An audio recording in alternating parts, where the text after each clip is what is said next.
श्री शिवाय नमस्तुभ्यं। श्री शिवाय नमस्तुभ्यं। राधे राधे दोस्तों, जय श्री कृष्णा। आप सभी भक्तजनों पर भोलेनाथ की कृपा बनी रहे। दोस्तों, सोमवार के व्रत को लेकर मानता है कि इस व्रत को करने से भगवान शिव अपने भक्तों की मुराद जल्दी पूरी करते हैं। सोमवार का दिन भगवान शिव को समर्पित है, इसीलिए इस दिन भगवान शिव की पूजा और व्रत करने का महत्व और ज्यादा बढ़ जाता है। यदि आप सोमवार के व्रत करते हैं तो आपको सोमवार व्रत कथा पढ़ना बेहद जरूरी है, क्योंकि इसके बिना आपका व्रत अधूरा माना जाता है। तो आइए सुनते हैं सोमवार की व्रत कथा। एक बार किसी एक नगर में एक साहूकार था। उसके घर में धन की कोई कमी नहीं थी, लेकिन कोई संतान न होने के कारण वह बहुत दुखी था। संतान प्राप्ति के लिए वह हर सोमवार को व्रत रखता था और पूरी श्रद्धा के साथ शिव मंदिर जाकर भगवान शिव और माता पार्वती की पूजा करता था। उसकी भक्ति देखकर एक दिन माँ पार्वती प्रसन्न होकर भगवान शिव से साहूकार की मनोकामना पूर्ण करने का निवेदन किया।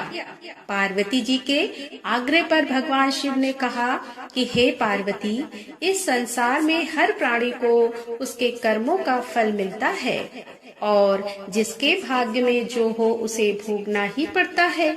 लेकिन पार्वती जी ने साहूकार की भक्ति देखकर उसकी मनोकामना पूर्ण करने की इच्छा व्यक्त की।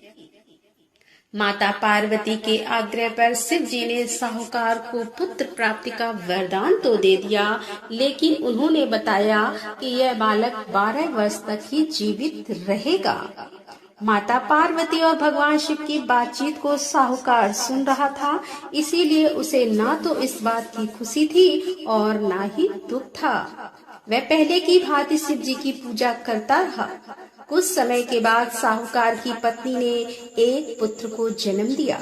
जब वह बालक 11 वर्ष का हुआ तो उसे पढ़ने के लिए काशी भेज दिया गया। साहूकार ने पुत्र के मामा को बुलाकर उसे बहुत सारा धन देते हुए कहा कि तुम इस बालक को काशी विद्या प्राप्ति के लिए ले जाओ।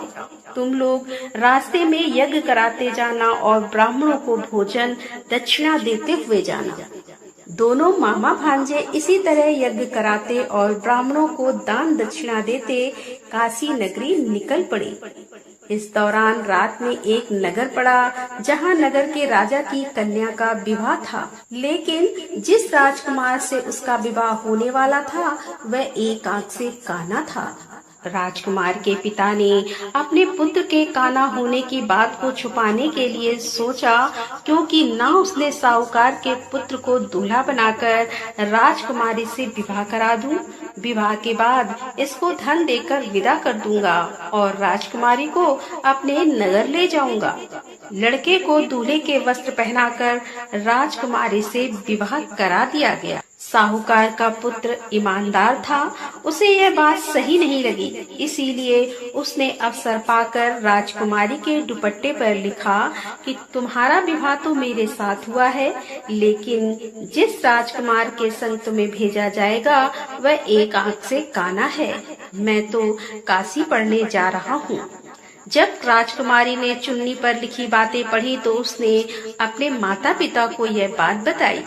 राजा ने अपनी पुत्री को विदा नहीं किया, फिर बारात वापस चली गई। दूसरी ओर साहूकार का लड़का और उसका मामा काशी पहुँचे और वहां जाकर उन्होंने यज्ञ किया। जिस दिन लड़का 12 साल का हुआ उस दिन भी यज्ञ का आयोजन था। लड़के ने अपने मामा से कहा कि मेरी तबीयत कुछ ठीक नहीं है। मामा ने कहा कि तुम अंदर जाकर आराम कर लो। शिव जी के वरदान के अनुसार कुछ ही देर में उस बालक के प्राण निकल गए। मृत भांजे को देख उसके मामा ने विलाप करना शुरू किया। संयोग बस उसी समय शिव जी और माता पार्वती उधर से जा रहे थे। पार्वती माता ने भोलेनाथ से कहा कि स्वामी, मुझे इसके रोने के स्वर सहन नहीं हो पा रहे हैं, इस व्यक्ति के कष्ट को अवश्य दूर करे। जब शिव जी मृत बालक के समीप गए तो वह बोले कि यह उसी साहूकार का पुत्र है जिसे मैंने 12 वर्ष की आयु का वरदान दिया था। अब इसकी आयु पूरी हो चुकी है। लेकिन म्रात भाव से विभोर माता पार्वती ने कहा कि हे महादेव, आप इस बालक को और आयु देने की कृपा करें, अन्यथा इसके वियोग में इसके माता पिता भी तड़प तड़प कर मर जाएंगे।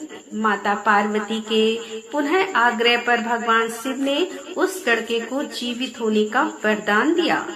शिव जी की कृपा से वह लड़का जीवित हो गया। शिक्षा पूरी करके लड़का मामा के साथ अपने नगर की ओर वापस चल दिया। दोनों चलते हुए उसी नगर में पहुँचे जहाँ उसका विवाह हुआ था।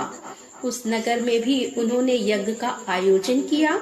उस लड़के के ससुर ने उसे पहचान लिया और महल में ले जाकर उसकी खातिरदारी की और अपनी पुत्री को विदा किया।